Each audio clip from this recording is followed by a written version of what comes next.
صناعة المحتوى دلوقتي بقت من أسهل الحاجات اللي أنت ممكن تعملها، أنت حرفيًا ممكن تعمل فيديوهات كتير جدًا من غير ما تظهر بوشك، ومن غير ما تصور، ومن غير ما تعمل مونتاج، وتكسب منها فلوس كتير جدًا. أنا جاية أقول لكم النهارده على أداة ذكاء اصطناعي تقدر تستخدمها في صناعة الفيديوهات، فيديوهات قصيرة، فيديوهات طويلة، تعمل بيها صور، تعمل بيها قصص، وكمان بمناسبة شهر رمضان هيكون في ميزة جديدة خاصة بإنشاء القصص الإسلامية، بتمكن المستخدمين من مشاركة وإنشاء القصص الإسلامية بسهولة جدًا مع أصحابك ومع العيلة، ومتابعة وسائل التواصل الاجتماعي. الأداة دي هي أداة موشن. أداة موشن هي عبارة عن أداة ذكاء اصطناعي بتقدر تستخدمها في صناعة الفيديوهات باستخدام ال AI من غير ما تظهر بوشك، ومن غير ما تصور، ومن غير ما تمنتج، ومن غير ما تكتب سكريبت. البروسيس دي كلها أنت هتتجنبها. أنا عاملة لكم الفيديو ده النهارده عشان نمشي مع بعض ستيب باي ستيب، وأعرفكم إزاي تستخدموا الموقع ده خطوة بخطوة، وإزاي تعملوا فعلا من عليه فيديوهات. خليكم معايا. أول حاجة هنفتح جوجل، وبعد كده هنكتب motion.com. هيظهر لنا أول موقع، هنضغط على أول موقع هتطلع لنا موشن ستوري تيلر. هنلاقي عندنا الصفحة زي ما هي ظاهرة قدامكم كده، فيها حاجات كتير جدا تقدر تعملها. هنضغط على create for free، وبعد كده هنعمل sign up،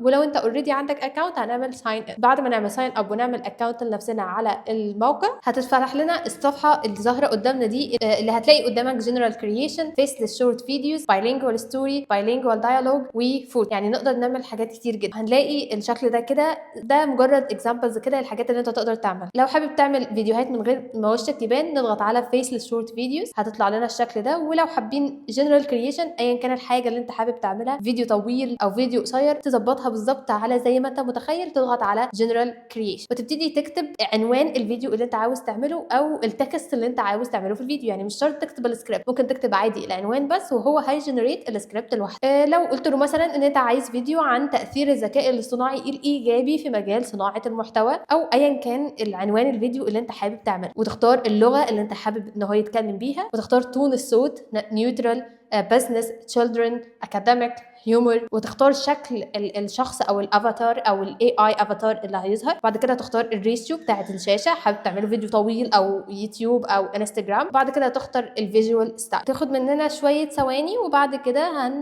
هتظهر الشاشه دي كده. هيجيب لنا السينز اللي هتظهر خلال الفيديو، هيجيب لنا السينز اللي هتظهر خلال الفيديو، وجنب كل مشهد من المشاهد مكتوب التكست او النص اللي هيكون او هيذكر خلال الصوره دي. تقدر تعدل في النص طبعا زي ما انت عايز، وتقدر تمسح حاجات وتضيف حاجات على حسب ما انت عاوز. بيديك حريه الاختيار تماما يعني.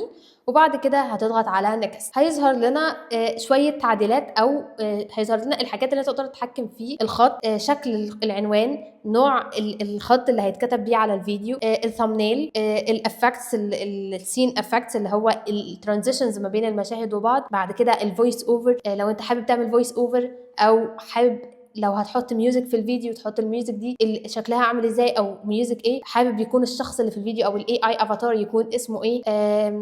الاسامي مثلا، حابب شكل الافاتار يظهر على اليمين على الشمال في نص الصفحه، ما يكونش ظاهر اصلا في الفيديو. بعد كده الميوزك، بعد كده الارتفاع. حرفيا انت هتتحكم في كل حاجه في الفيديو، كل حاجه، كل خطوه، كل ستيب في الفيديو انت اللي هتتحكم فيها، كأن انت اللي عامل الفيديو بايديك بالظبط. بعد كده هنضغط على نيكست، وبعد كده هنضغط على بعد كده هتظهر لنا الفيديو كده هيظهر لنا السمري بتاعه الفيديو. بعد كده الهاشتاجز اللي هم حاطينها تقدر تعدل فيها، وبعد كده السكريبت تقدر تعدل فيه برضه. بعد كده ظهر لنا الفيديو قدامنا دلوقتي، نقدر نعمل له داونلود عادي جدا، نحمله على الجهاز بتاعنا، وتقدر تشوف الفيديو زي ما انا هوري لكم الفيديو اللي اتعمل دلوقتي. في زمن الضحك على أنفسنا، وقبل أن يغزو الذكاء الاصطناعي كل جوانب حياتنا، كان هناك بلدة صغيرة تعيش بسعادة بعيداً عن صخب التكنولوجيا، لكن تحت تأثير الإعلانات المغرية. تحمل الكلام، تقدر تحمله وتعمل فيه اي حاجه. ولو حابب تعمل بروجكت جديد، تضغط على جنريت نيو اللي موجوده اقصى الصفحه على اليمين. وبس كده انا كده اكون حرفيا مشيت معاكم ستيب باي ستيب للخطوات اللي انت هتحتاجها عشان تعمل فيديو من خلال موقع موشن. ودي مش مجرد حاجه جديده او اختراع انا بقول لكم عليه، لا، في قنوات كتيره جدا اوريدي بتعمل ده، وفيديوهاتها كلها مبنيه على الذكاء الاصطناعي، وبيكسبوا من ده فلوس كتير جدا في الشهر الواحد. فاعتقد دي هتبقى بدايه كويسه جدا ليك لو انت حابب تبدا في صناعه المحتوى ومش حابب تظهر بوشك لاي سبب من الاسباب. فانك تعمل فيديوهات بالاي وتوصل الافكار اللي عندك للعالم عن طريق